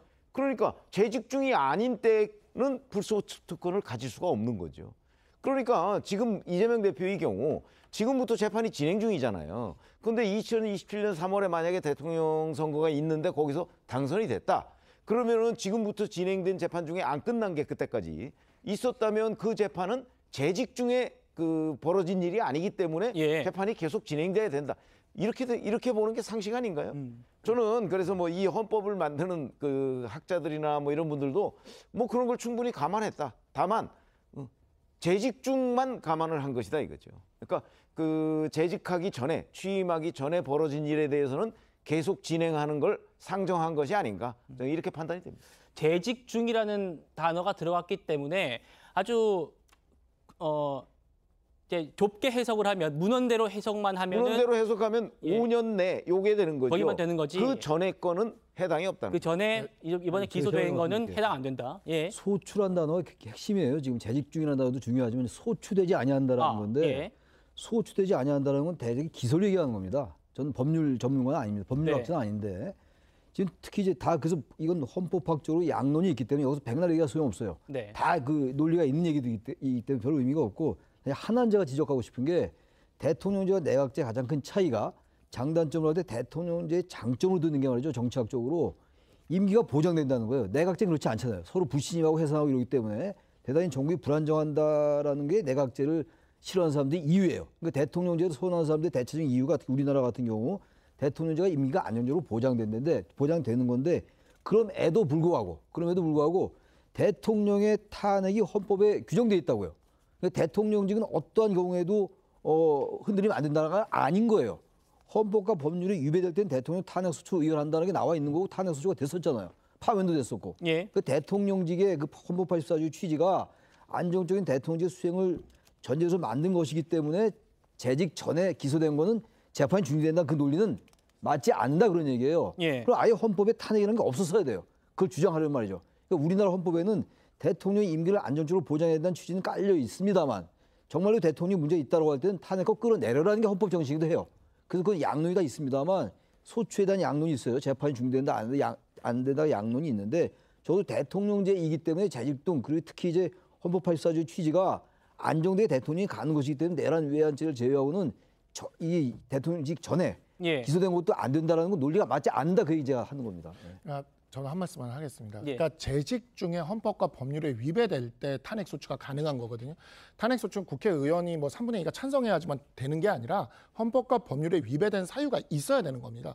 재직 중에 헌법과 법률이 위배될 때는 탄핵 소추가 가능한데 재직 전에 형법에 위배된 범죄 행위를 했는데 그거는 소추가 안 된다라고 그거는 재판이 안 된다라고 얘기하면 그러면 재직 전의 범죄 행위는 전혀 문제가 없고 재직 중의 것에 대해서만 탄핵이 가능하다는 건 앞뒤가 안 맞는 이야기라고 볼 수가 있죠. 같은 말씀. 김진욱 대변인. 좀 전에 최찬용 교수님의 말씀을 받아서 제가 짧게만 말씀드리면요.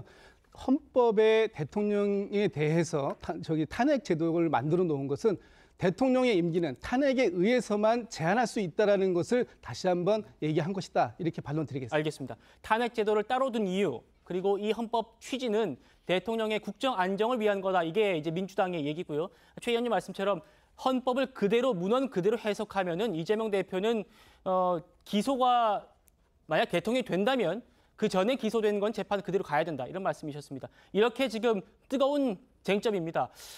지금 뭐 법원에서 아마 지금 다른 사건들도 재판 진행 중이잖아요. 위증교사 사건이나 선거법 위반 사건 같은 경우는 빨리 나올 수 있는데도 재판이 좀 끌리고 있다, 질질 끌리고 있다 이런 얘기가 나오는데 어떤 혐의들이 일단 대선 전에 결과가 나오게 되면 이 논란은 정리되는 거니까요. 재판 지켜보도록 하지요. 그리고 지금 들어온 속보를 좀 짚어보려고 합니다. 권익위가요, 김건희 여사의 명품백 수수 조사에 대해서 종결을 결정했습니다. 그리고요, 이렇게 얘기했습니다. 그 이유에 대해서 청탁금지법상 제재 규정이 없기 때문에 종결한다. 이렇게 얘기를 했다는 점 다시 한번 말씀드립니다. 권익위가 김건희 여사의 그 명품백 수수 의혹에 대한 조사를 종결하기로 결정했다. 그 이유는 지금 보시는 것처럼 청탁금지법상의 제재 규정, 그러니까 공직자의 배우자는 처벌할 수 있는 규정이 없기 때문에 권익위로 접수된 김건희 여사의 문제는 종결하겠다. 이렇게 밝힌 상황입니다. 네, 권익위 속보까지 전해드렸고요. 저희는 다음 주제로 넘어가도록 하겠습니다.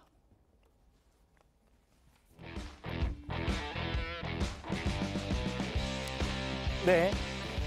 우리나라 전역 곳곳에 또 북한의 오물풍선이 발견되었습니다.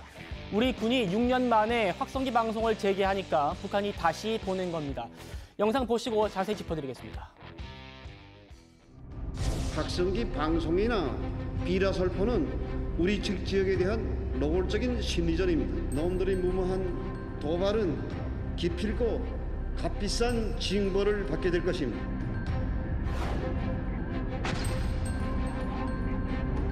북한 동포 여러분, 안녕하십니까?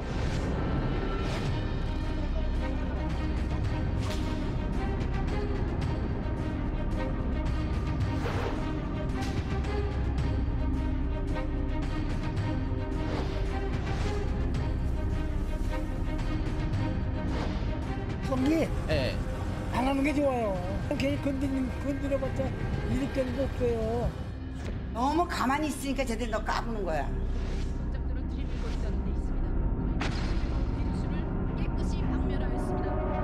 기존과 약간 수사적 위협의 수준이 차이가 있던 것으로 알고 있고요. 새로운 대응이라는 것도 우리 군이 충분히 대응할 수 있을 거라고 생각합니다.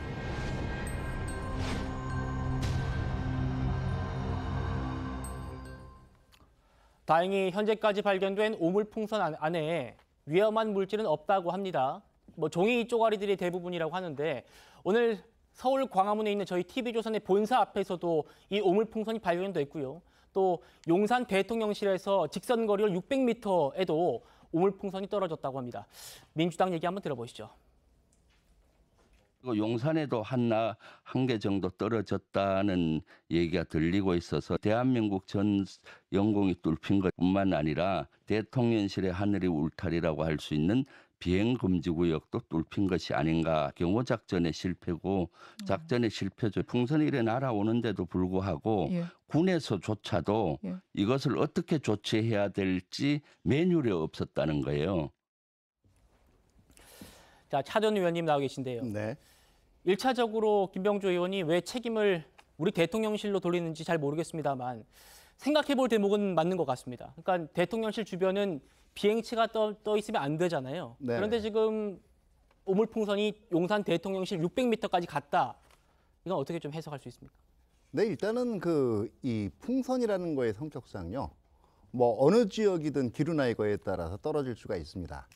그런데 이게 흔히 얘기하는 뭐 이 자살 공격 같은 게 심각하게 의심되는 무인기나 이런 걸 제외를 하고 풍선이 거기까지 흘러갔는데 떨어뜨리지 못했다. 이거 자체는 오히려 떨어뜨리는 게 더 위험할 수도 있어요. 그 안에 뭐가 들어있는지 알 수 없기 때문에. 그리고 이게 어떻게 보면 근래의 케이스이기 때문에 어느 만큼 어디까지 올 수 있는가 이거를 오히려 그 케이스를 수집하는 게 중요하죠. 이게 어디 떨어졌느냐, 그게 왜 오도록 놔뒀느냐, 이거는 제가 볼 때는 별 의미가 없는 얘기예요. 네.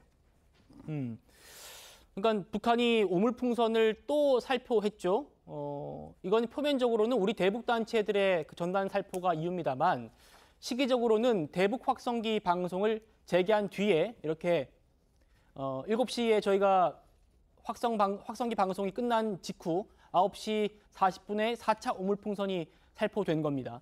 우리가 북한에 보내는 방송에는 어떤 게 좀 담기고 북한이 우리한테 보내는 건 또 어떤 게 담기는 건가요? 네, 북한이 우리한테 보내는 방송 같은 경우는 상당 부분 이제 사상전적인 내용들이 있는데요. 우리가 대북 확성기 방송을 보낼 때 이거는 전단 내용은 일반적으로 북한 체제에 대한 일부 비판 내용들이 있어요. 그런데 대부분 확성기 방송은 어떻게 보면 단순한 정보예요. 예. 그러니까 뉴스라든가 아니면은 이제 일기예보라든가 이런 것들이 이제 내용에 들어가게 돼 있는데 일기예보가 굉장히 큰 효과를 발휘한다고 그러더라고요. 네, 그렇죠. 그러니까 일기예보 중에는 북한 쪽 기상도 일부 이제 예보하는 것들이 들어간단 말이에요. 네. 근데 이게 북한 쪽은 지금 안 맞거든요, 잘. 근데 우리 같은 경우에는 이게 꽤 일치하는 경우가 있단 말이에요. 그러니까 뭐 이 북한 쪽 정보 이 소식통에 의하면은 뭐 접경 지역에서는 탈북민들이 접경 지역에서는 북한 주민들이 우리 뉴스를 더 신뢰한다라는 얘기도 있어요. 예, 일기예보가. 아무래도 그렇겠죠. 예, 그러니까 그거 자체가 아까도 얘기했지만 남북한의 오늘날 이 남북한이 마주치고 있는 격차를 그대로 보여주는 거거든요. 네. 이게 북한 입장에서는 굉장히 아픈 거죠. 그렇군요. 지금 속보 나가고 있습니다만은 오늘은 우리가 대북 확성기를 가동하지 않지만 북한이 우리 쪽으로 남한 쪽으로 지금 확성기를 설치하는 그런 게 포착됐다라는 겁니다. 네네. 이거는 좀 북한은 뭐 우리가 저 북한의 확성기를 듣고 동요하거나 그러진 않을 거 아닙니까? 어떤 효과를 노리고 저렇게 하는 겁니까? 네, 그렇죠. 그러니까 북한 입장에서는 아마 제가 볼 때는 절반 정도는 자기 이 군인들에 대한 인민군에 대한 어떤 심리적인 단속 측면도 있을 거예요. 그러니까 우리도 할 수 있다라는 걸 보여주는 측면도 있고요. 네. 왜냐하면 사실은 확성기라는 거는 상대방이 얼마만큼 잘 들을 수가 있느냐거든요. 근데 북한 출력이 그렇게 충분하게 우리 쪽에 닿을 만큼 강하진 않아요. 근데 어쨌든 북한 내에서 볼 때는 우리도 한다라는 이런 느낌이 들겠죠. 그렇기 때문에 북한에 대한 북한 쪽에서는 나름대로 우리도 맞대응한다는 걸 보여주는 측면들도 있고요. 두 번째는 어떻게 보면 저게 지금 북한이 이 마주치고 있는 확성기 방송이라든가 전단 문제에 대해서 북한이 가지고 있는 나름대로의 고민들이에요. 흔히 자꾸 지금 확성기 전단 이렇게 주고받기가 되다 보니까 이게 급속하게 위기가 에스컬레이션 될 걸로 우려하시는 분들이 있는데 네. 그게 북한이 오히려 노리는 바기도 하고요. 북한 입장에서도 2010년에 연평도 포격이라든가 2015년에 이제 목함지뢰 도발 이후에 아마 북한이 깨달은 거는 전면적으로 화력전을 벌여서는 별로 자신들한테 이렇게 이익되는 게 없더라는 교훈도 분명히 깨달았을 거예요. 그렇기 때문에 현 상황에서 지금 북한이 할 수 있는 것들을 가능한 한 대응을 해보는 건데요. 예. 그것도 해봤더니 오히려 북한의 열악한 상황이라든가 아니면 북한 체제 자체에 대한 부정적인 인식들을 불러일으킬 수 있는 거. 가령 처음에 이제 풍선에는 오물도 들어있었거든요. 예. 그거 자체가 별로 북한 이미지에 좋지 않은 영향을 미치니까 그 다음에 일반 종이나 플라스틱을 넣은 걸로 지금 형태가 바뀌었단 말이에요. 네. 북한 나름대로도 지금 대응에 굉장히 고민을 하고 있는 건 분명한 것 같아요. 알겠습니다. 탈북 외교관 출신인 태영호 전 의원 그리고 탈북민들이 말하는 확성기의 효과 한번 들어보시죠. 우리 뉴스라든가 트로트라든가 또 우리 BTS라든가 이런 걸 계속 듣죠. 완전히 한국화되어 가지고 10년 만에 고향으로 돌아가는 거죠. 북한으로서 이거 완전히 체제의 근간을 흔드는 겁니다. 북한의 도발을 확고히 억제할 수 있는 가장 유력한 겁니다. 일병의 편지나 이러한 노래들이 암암리에 돌아가거든요. 제가 밤마다 10시에 이걸 뒤집어 쓰고 또 서울 노래를 남한에서 몇 시부터 몇 시까지 비가 온다 하는데 무조건 비가 오더만요. 남한은 총탄보다도 핵탄보다 더 무거운 이런 위력과 힘을 가지고 있습니다. 우리 정부는 힘에 의한 평화 정책들을 펴고 있습니다만 민주당의 생각은 많이 다릅니다. 이재명 대표 얘기 들어보시죠. 너무 유치하지 않습니까? 유치한 것까지는 좋은데 이게 또다시 북한의 조준 사격을 유발할 것 같습니다. 남북 모두가 패배자가 되는 유치한 치킨 게임 중단해야 합니다. 북한 당국을 규탄하면서도 남한 당국의 자중과 또 신중한 대응을 다시 한번 요청드립니다. 조 교수님 어떻게 들으셨습니까? 이 대북 확성기 방송 유치하다라는 게 이재명 대표 얘기입니다. 정말 유치하다 유치하지 않다라는 측면보다도 대북 확성기 좀 자제해야 될 것 같아요. 별 도움이 안 됩니다. 대북 확성기가 20km, 30km까지 간다는 거 아니에요, 북한에? 근데 이게 엄청나게 들리는데 그게 북한 잠깐만 도움이 안 된다는 건 어떤 측면에서 도움이 안 된다는 제 얘기는 지금 이 남북 관계가 점점 위기로 치닫고 있거든요. 그 대북 확성기를 막 틀고 그 안 틀다가 트는 거잖아요, 지금. 이 트는 이유가 북한이 지금 오물풍선 보내고 또 우리가 대북전단 안 보내던 거 보내니까 또 이제 날라왔어요. 처음에 북한이 그 풍선을 보내다가 이쪽에서 입장이 강경하게 나올 것 같으니까 전단을 대북 풍선을 안 보낸다고 그랬다. 오물풍선 안 보낸다고 그랬다가 이 탈북민단체, 이 시민단체라고 합니다만 탈북민단체들이에요. 예. 이렇게 말하면 시민단체 누가 이런 걸 보냅니까? 대북전단을. 이걸 보내니까 또 온 거란 말이죠. 이재명 대표의 말이 좀 일리가 있다고 보는 게 유치하다라는 말은 전 중요한 단어가 아니라고 보고 북한의 행동은 비난받아 마땅하죠. 저열하고 저급하고 북한이라는 나라 말이죠. 비정상 국가예요. 정상 국가가 전혀 아닙니다. 유엔에 가입만 돼 있는 나라지 국가라고 할 수 없는 나라인데 아무튼 이런 상태에서 우리가 지금 대북전단을 보내잖아요. 지금 대북전단을 보내는 근거를 헌법재판소가 그 남북관계발전법 대북전단 살포를 금지한 남북관계발전법 위헌이다라는 데 근거하는데 이건 법리적인 얘기인 거예요. 네. 당연히 보낼 수 있는 거죠. 헌법재판소는 그걸 법률적으로 판단을 내려준 것이지 대북전단을 우리 정부가 이른바 시민단체, 탈북민단체에게 좀 자제하시오 할 수 있는 겁니다. 이게 그들의 행동 막는 거하고 다른 거예요. 자제시켰는데 그들이 보내는 것이고 왜냐하면 대북전단을 보내는 게 별로 도움이 안 된다 이런 얘기예요. 그리고 확성기도 마찬가지입니다. 확성기를 끊는 이유가 있거든요. 근데 그럼에도 불구하고 북한이 계속 도발을 하니까 우리도 이제 하나의 대응 방법으로 이걸 하는 건데 이게 그렇다고 아까 태영호 의원 말에 전 동의할 수가 없는 게 태영호 의원 말처럼 그렇다고 대북이 북한이 완전히 흔들지도 않아요. 워낙 체제가 견고한 체제이고 괜히 남북 간의 긴장만 더 유발시킨다고요. 알겠습니다. 예. 그래서 이거는 이재명 대표 말이 일리가 있다. 저는 이렇게 봅니다. 박 변호사님. 네, 제가 2007년이죠. 노무현 정부 말기에 공군의 정훈장교로 군대를 갔다 왔습니다. 그래서 그 당시에 이제 정훈장교들이 정신훈련을 하는 장교다 보니까 통일교육원 같은 데서 교육을 받아요. 근데 그 당시에 이제 통일교육원에서 교육을 할 때 뭐라고 얘기를 했냐면 이제 2007년쯤 되게 되면은 이제 김대중 정부부터 시작한 햇볕 정책이 꽤 오래 지속된 타이밍이었거든요. 근데 뭐라고 얘기를 하냐면 이 햇볕 정책의 결과로 인해서 북한의 우리나라의 유행과 우리나라의 문화가 들어가서 북한 체제 자체가 변화가 나타나고 있고 민주화의 길을 걸어가고 있다라는 이야기를 분명히 그때 노무현 정부 시기에 그 통일교육원이나 이런 데서 교육을 했습니다. 제가 그 교육을 받은 기억이 정확하게 나기 때문에 말씀을 드리는 건데 지금 이와 같은 그 문화적인 일종의 전략이죠. 그 확성기라던가 전단지라던가 이런 것들이 만약에 효과가 없었다 그런다면 김대중 정부와 노무현 정부 때 했던 햇볕 정책으로 갔던 문화적인 어떤 그러한 그 변화를 유도하고 내재적으로 접근해서 북한의 민주화를 유도했던 것도 그것도 그러면은 효과가 없었다라고 이야기를 해야 돼요. 근데 민주당은 그때 그러지 않았거든요. 그건 굉장히 효과가 있었다고 했고 저 또한 정훈장교로서 장병들한테 그렇게 교육을 했습니다. 그 방법이 이제는 좀 바뀐 거죠. 수단이 바뀐 것이고 여전히 북한 체제 내부를 변화시키기 위한 방법으로서 이와 같은 방법들은 저는 유효하다고 생각을 합니다. 알겠습니다. 지금 속보 가 또 전해지고 있습니다. 조금 전에 한미 군 당국이 함께 발표를 했는데요. 북한의 핵공격 시 가이드라인을 담은 공동 지침에 대해서 검토를 완료했다는 내용이고요. 그리고 올해 을지훈련 때 한미 고위급 핵 도상 훈련을 진행하겠다라고 지금 한미 군 당국이 얘기를 했습니다.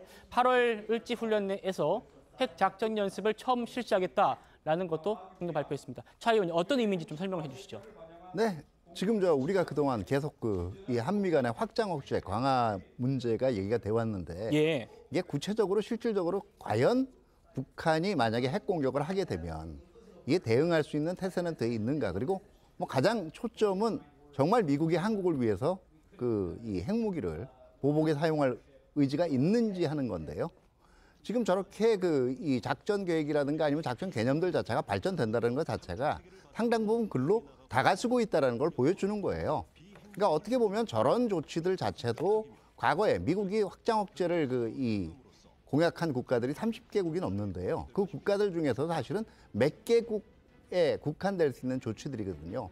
그렇기 때문에 흔히 조금 더 발전이 돼야 되겠지만 한미 간의 확장 억제 조치도 어느 때보다 지금 강화가 되고 있다라고 볼 수가 있고요. 제가 한 말씀만 더 드리면 네. 기본적으로 지금 전단이라든가 그다음에 이 확성기가 왔다 갔다는 제가 아까 말씀드린 거예요. 저거 절대로 1, 2년을 바라고 하는 행위는 아니에요. 모두가 북한 체제에 대해서 이제 더 많은 정보를 북한이 받아들여야 되고 그렇기 때문에 현실을 자각해야 된다라고 얘기를 하고 있잖아요. 저것들은 지금 어떻게 보면 지금 내용들은 사실 아까 제가 이 확성기 방송 콘텐츠도 얘기를 했고 전단 콘텐츠도 일부 얘기를 했지만 저거의 상당 부분은 상호 비난전을 하자는 얘기가 아니에요.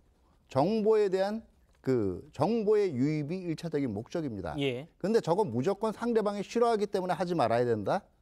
그게 우리가 가스라이팅 당한 거예요, 이미. 알겠습니다.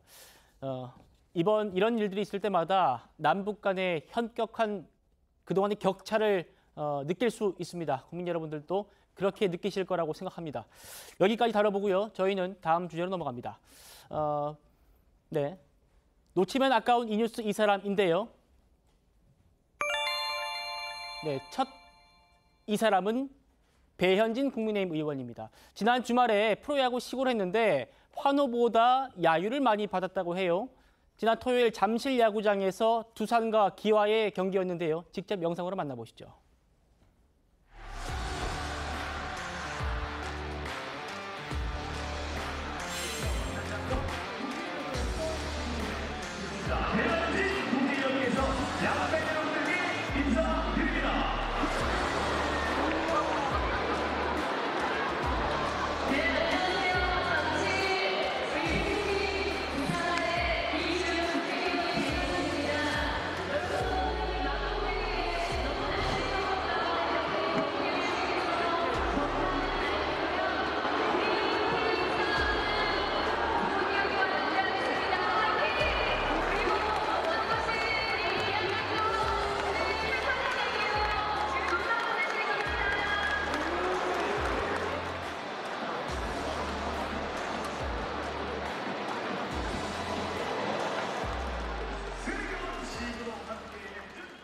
자, 지난 주말에 배현진 의원의 시구였는데 잠실 야구장이 있는 곳이 바로 서울 송파을 배현진 의원의 지역구입니다.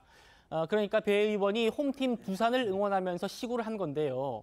김진욱 대변인님, 이 상대가 이제 기아입니다. 광주를 연고로 하는 기아 팬들이 야유를 많이 보낸 모양이에요. 그러니까 이제 일각에서 이게 또 지역 감정 문제로 또 비화하는 모습인데요. 글쎄 이 스포츠를 정치적으로 해석하는 게 맞는지 잘 모르겠습니다만 아마도 배현진 의원이 요즘에 문재인 전 대통령과 김정수 여사를 많이 공격하는 그런 역할을 하다 보니까 이런 정치적 해석을 낳게 되는 거 아닌가라는 생각이 드는데 예. 저는 또 좀 바람직해 보이지는 않아요.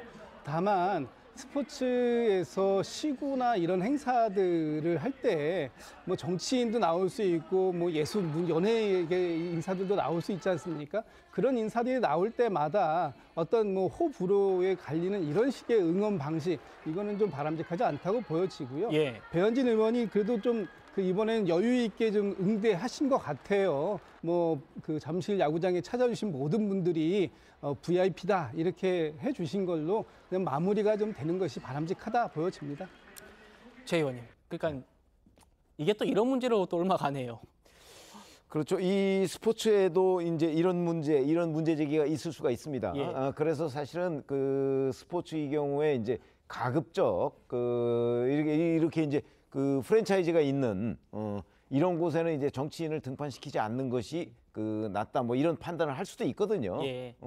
더군다나 지금 배현진 의원은 최근에 이런저런 여러 가지 문제로 이제 논란의 중심에 서 있기 때문에 그랬었죠. 더군다나 이제 기아가 그렇게 돼 있고, 근데 문제는 이제 서울연고는 또 두산과 LG가 두 개로 나눠져 있어요. 맞아요. 그러니까 그 부분도 또 지금 문제가 될 소지가 있거든요. 네. 실제 두산 팬들 중에 일부도 또 그 배현진 의원에 대해서 야유를 보냈다는 거 아닙니까? 맞습니다. 그렇게 본다면 이게 주최 측에서 뭔가 종합적으로 좀 판단을 해서 시구자를 결정했어야 하는 것 아닌가 하는 뭐 그런 생각이 듭니다. 예, 지금 최 의원님 말씀 미리 주셨습니다만 이런 논란이 실제로 있었습니다. 배 의원이 올린 게시글 한번 같이 보시죠. 이렇게 얘기했었습니다. 작년 아시안게임에서 선전한 잠실의 톱스타 곽빈 선수도 만나고 이렇게 썼는데 또 이번 잠실 경기에서 기아 팬들이 관중석의 3분의 1을 메웠다라고 썼는데 이걸 굳이 왜 이렇게 기아 팬들이 3분의 1을 메웠냐 뭐 이런 얘기를 썼냐는 겁니다. 최창희 교수님, 아까 지금 뭐 두산, LG 뭐 이것도 논란입니다.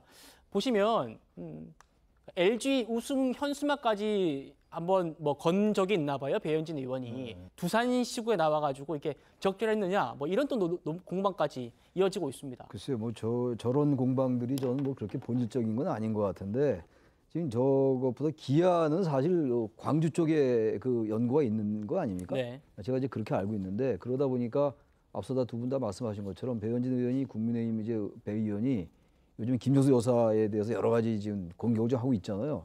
그러다 보니까 기아 쪽 팬들의 야유가 좀 있었던 것 같아요. 그리고 이제 서울이 연고로 두 개 나눠져 있으니까 이제 저쪽에 또 두산 쪽에서 야유가 나왔던 것 같은데 예. 저는 우리 최병무 의원 말씀이 일리가 있는 것 같아요. 굳이 정치인이 나올 수 있죠. 정치인을 나올 수 있는데 대단히 예민한 부분이 있을 수 있다고요. 그럼 굳이 꼭 정치인이 나와야 되는가. 그리고 정치인들도 또 왜냐하면 이 배현진 의원이 상당히 유명세를 타고 있으니까 나오는 게 뭐 이제 그 상업적으로 좋을 수 있겠죠. 그래도 정치인이 좀 자제를 해야 돼요. 우리 정치인은 제가 꼭 뭐 배현진 의원을 이렇게 지목하는 건 아닙니다만 지금 뭐 배현진 의원 관련된 얘기는 하고 있습니다만 우리 정치인은 그냥 어쨌든 인지도만 높이고 어때 이름만 나오면 어디 나가는 그런 경향이 있는데 조금 자제할 필요가 있어요. 이 우리가 요새 뭐 여야 간에도 뭐 특검이다 뭐다 뭐 서로 계속 공부하고 아까 이재명 대표 관련된 재판 얘기도 다 끝났습니다만 예. 서로 좀 이런 것들도 하다못해 정치 여야도 자제의 규범을 발휘해야 되지만 이런 부분에서 정치인들도 너무 자기만 앞세운 이런 자리에는 좀 자제해라. 그런 말씀 제가 원론적으로 드립니다. 알겠습니다. 다음 이 사람 만나보시죠. 이번엔 자전거 절도입니다. 자, 무단 조퇴를 막은 교감 선생님의 뺨을 때리고 난동을 피우는 모습으로 우리 사회에 큰 충격을 주었던 전주의 초등학교 3학년 A군 기억하실 텐데요. 이 A군이 출석 정지 열흘 처분을 받았었는데 이번에는 그 사이에 자전거를 훔쳤다는 신고가 경찰에 접수됐다고 합니다. 상황부터 만나보시죠.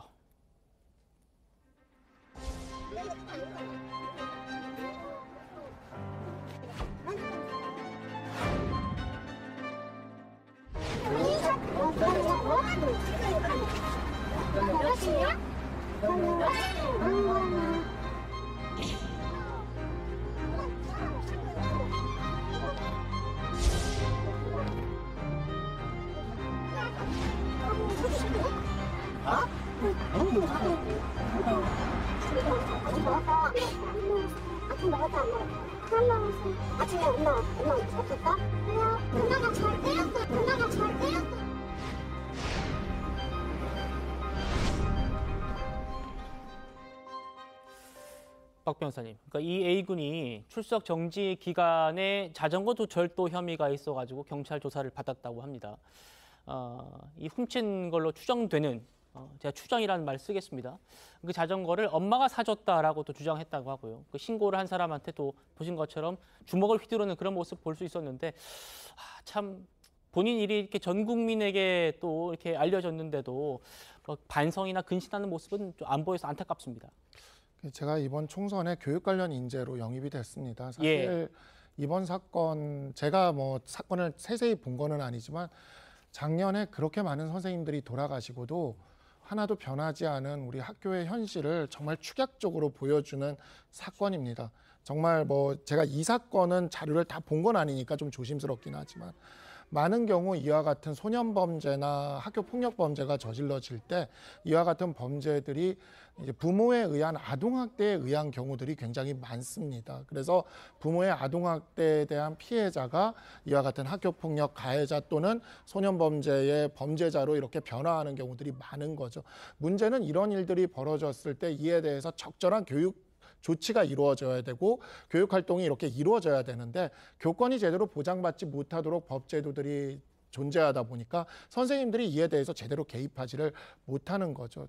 뭐 이 사안 같은 경우도 지금 보면 선생님에게 굉장히 그러한 행동을 하는 것을 이렇게 볼 수가 있는데 지금 현재 학교는 철저히 지금 무너져 있는 상황이다. 그래서 이러한 경우들에 있어서 가해 학생에 대한 제대로 된 어떤 그 처벌이나 또는 교화도 이루어지지 못하고 있고 그에 대해서 적극적으로 선생님들이 사전에 개입하는 이러한 일도 이루어지지 못하고 있다. 그 문제가 다 축약해서 사실 이 영상 몇 가지 자극적인 영상으로 이렇게 드러나고 있는 거거든요. 예. 저는 좀 많이 안타까운 게 이것이 이런 영상으로 소비되고 저 아이가 독특하고 저 아이의 부모에 대한 비난으로 가서는 거기서 그쳐서는 안 된다고 봅니다. 네. 거기서 그치지 말고 지금 작년에 선생님들이 그렇게 많이 돌아가셨어요. 제가 지금 방송 중에도 또 선생님 한 분에게 제가 저 대리를 하고 있는 선생님 한 분에게 지금 연락이 와서 방송이 끝나면 또 전화를 드려야 되는데 네. 정말 작년에 그 많은 교권을 침해당하셨던 선생님들이 지금도 해소가 안 되고 계속해서 그 수사 중이고 계속해서 어려움을 호소하고 있거든요. 정말 정치권에서 다른 건 모르겠는데 이 학교가 무너지는 거 우리 미래가 무너지는 겁니다. 이 교육 관련된 법제도 개선은 여야를 가리지 않고 함께 좀 힘을 합쳐서 지금 이와 같은 사태가 계속 이렇게 드러나지 않도록 좀 법제도 개선이 꼭 필요하다고 말씀을 드리고 싶습니다. 네, 크게 공감 가는 말씀 주셨습니다. 앞서 큰 논란이 됐던 그 A군의 교감 폭행 영상 다시 한번 보고 좀 얘기 좀 나눠보겠습니다.